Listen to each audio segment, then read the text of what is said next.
You're listening to Systemic Error Podcast. The failure was designed. John Oliver is back, and he wants to know if Mitch McConnell is still alive, based on an article by Sarah K. Burris.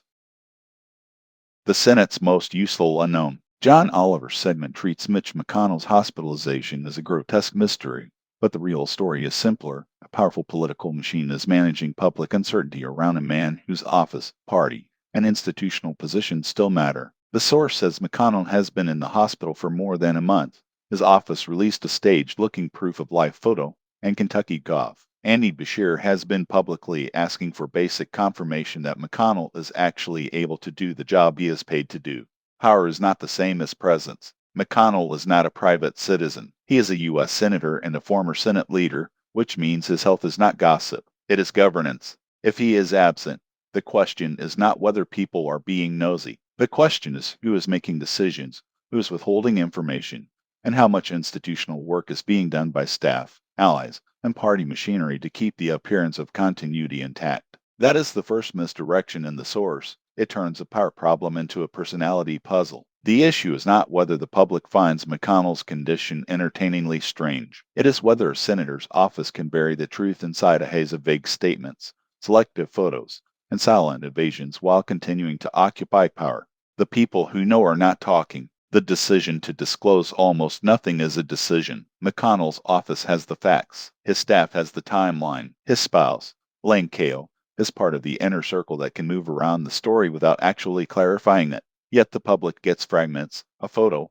a statement, a rehab update, and then more silence. That is not confusion. It is managed opacity. Beshear's comments make the point the source tries to skate past. He is not asking for spectacle. He is asking for evidence that an elected official who has missed votes and been hospitalized for weeks is still able to perform the job. That is a basic democratic standard. The insult is that such a standard has to be pleaded for publicly. The framing is weak because it treats secrecy as comedy. The source leans into absurdity, fake death jokes, odd travel details, trench coats, masks, and a parade of bizarre images around the hospital. That may be useful as entertainment, but it is a weak frame for a serious accountability failure. When elites disappear behind PR theater, the problem is not that the story is weird. The problem is that the weirdness protects them. McConnell's office even uses the language of reassurance while saying almost nothing meaningful. I didn't have a heart attack or a stroke is not transparency. It is damage control. I'll keep working hard to get back on the Senate floor is not a report on capacity.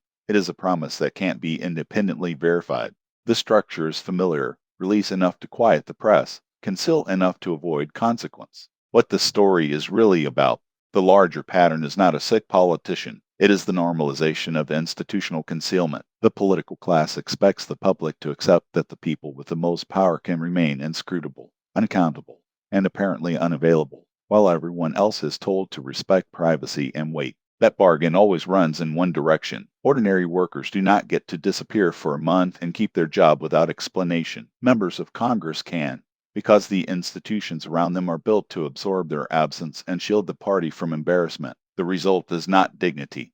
It is a hierarchy where truth is optional for the powerful and mandatory for everyone else. The democratic standard is transparency. This is exactly the kind of story where democratic politics should sharpen its teeth, not because McConnell's health is public entertainment, but because public office is public obligation. If a senator cannot or will not account for his condition, then his office, his party, and the surrounding political class are choosing concealment over accountability. The real lesson is not about McConnell's body. It is about the system that lets a Senate seat become a black box and then asks everyone else to pretend that secrecy is civility. You've been listening to Systemic Care. Thanks to Alternet for today's article. With the automated voice of Joe, thanks for listening.